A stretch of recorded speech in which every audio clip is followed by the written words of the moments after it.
ಶತಮಾನದ ಛಾಯಿಗೆ ಬೊಗಸೆಯಲ್ಲಿ ಭವ್ಯ ಸಂಸ್ಕೃತಿಯನ್ನು ಹೊತ್ತು ತಂದ ನಾರಾವಿ ಭಗವಾನ್ ಧರ್ಮನಾಥ ಸ್ವಾಮಿ ಬಸದಿಯ ಧಾಮ ಸಂಪ್ರೋಕ್ಷಣೆಯಲ್ಲಿ ಕೇಂದ್ರ ಬಿಂದುವಾಗಿ ಮೊಳಗಿದ್ದು 24 ಪಲ್ಲಕ್ಕಿಯಲ್ಲಿ 24 ತೀರ್ಥಂಕರರ ಭವ್ಯ ಮೆರವಣಿಗೆ.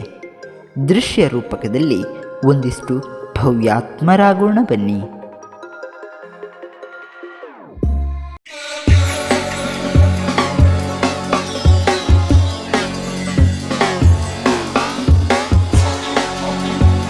ನೂರಕ್ಕೂ ಅಧಿಕ ಶ್ರಾವಕರ ಮನೆ, ನೆರವೇರುವ ವಿಶೇಷ ಪೂಜೆ ಪರ್ವಗಳು, ನೋಂಪಿ ವೃತಾಚರಣೆಗಳು, ಜೈನ ಸಂಘಟನೆಗೆ ಹೆಸರಾದ ಯುವ ಬಳಗ, ಮಿಲನ್ ವೇದಿಕೆಯಲ್ಲಿ ಮಿಂಚುವ ಭಾರತೀಯ ಜೈನ್ ಮಿಲನ್ ನಾರಾವಿ, ಇವೆಲ್ಲವೂ ಸಾಮಾನ್ಯವಾಗಿ ತಿಳಿದಿದ್ದ ವಿಚಾರಗಳು.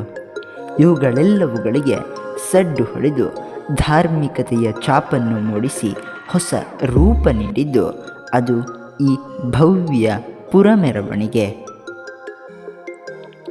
ಅದು ನಾರಾವಿ ಧಾಮ ಸಂಪ್ರೋಕ್ಷಣೆಯ ಕೊನೆಯ ದಿನ.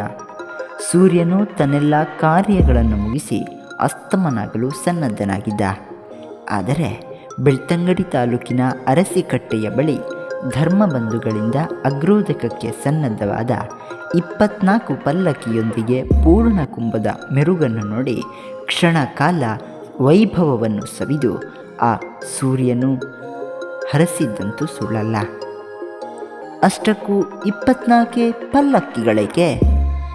ಕಾಲಘಟ್ಟದಲ್ಲಿನ 24 ತೀರ್ಥಂಕರರ ಪ್ರತೀಕವೆಂಬಂತೆ ರೂಪಿಸಿದ್ದ ಮೆರವಣಿಗೆಯದು.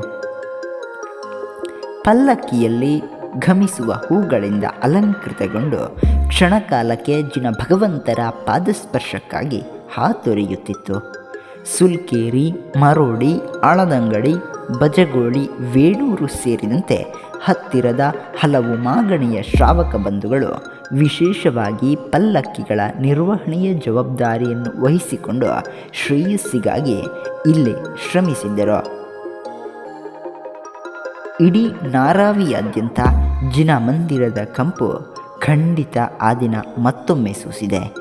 ಸುಮಾರು ಮಧ್ಯಾಹ್ನ 3ರಿಂದ ಇಳಿ ಸಂಜೆ 7ರವರೆಗೆ ರಸ್ತೆಯುದ್ದಕ್ಕೂ ಜಮಾಯಿಸಿ ಧರ್ಮ ಪಸರಣೆಗೆಯುತ್ತಿದ್ದ ಶ್ರಾವಕ ಬಂಧುಗಳು ರಸ್ತೆಯಲ್ಲಿ ಸಂಪೂರ್ಣ ವಾಹನ ದಟ್ಟಣೆ ಹಾಗೂ ಸಂಚಾರವನ್ನು ತಡೆದು ಮುಂದುವರಿಯುತ್ತಿದ್ದ ಪುರಮೆರವಣಿಗೆ. ಇಕ್ಕೆಲಗಳಲ್ಲಿ ನಿಂತು ಮೆರವಣಿಗೆಯನ್ನು ದಿಟ್ಟಿಸುತ್ತಾ ನೋಡಿದ ಸ್ನೇಹಿತ ಧರ್ಮೀಯರು ಈ ಇಳಿ ಸಂಜೆ ನಾರಾವಿಯಂತಹ ಭವ್ಯ ಪಟ್ಟಣದಲ್ಲಿ ಮತ್ತೆ ಜೈನ ಧರ್ಮ ಧಾರ್ಮಿಕ ಚಮತ್ಕಾರವನ್ನು ಪ್ರದರ್ಶಿಸಿ ಮಾಗಣೆ ವರ್ಗ ಹೊಸ ಶ್ಲಾಘನೆಗೆ ಅರ್ಹವೆನಿಸಿದೆ. ಈ ನಿಟ್ಟಿನಲ್ಲಿ ನಾ ರವಿ ಎಂದು ಅಶರೀರವಾಣಿ ಬೀಸಿದ್ದ ಮಣ್ಣಿನಲ್ಲಿ ಮತ್ತೊಮ್ಮೆ ಧರ್ಮದ ಕಂಪು, ಧಾರ್ಮಿಕತೆಯ ಕಂಪು ಹಸುರಾಗಿಸಿದೆ ಎಂದರೆ ಖಂಡಿತ ತಪ್ಪಾಗಲಿಕ್ಕಿಲ್ಲ.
ನಮ್ಮ ಚಾನೆಲ್ನ ಮುಂದಿನ ವಿಡಿಯೋದ ಅಪ್ಡೇಟ್ಗಳನ್ನು ನೀವೇ ಮೊದಲಿಗರಾಗಿ ಪಡೆಯಲು ವಿಡಿಯೋದ ಕೆಳಗೆ ಕಾಣಿಸ್ತಾ ಇರುವ ಸಬ್ಸ್ಕ್ರೈಬ್ ಬಟನ್ ಅನ್ನು ಪ್ರೆಸ್ ಮಾಡಿ ಹಾಗೂ ಪಕ್ಕದಲ್ಲಿರುವ ಬೆಲ್ ಬಟನ್ ಕ್ಲಿಕ್ ಮಾಡಿ.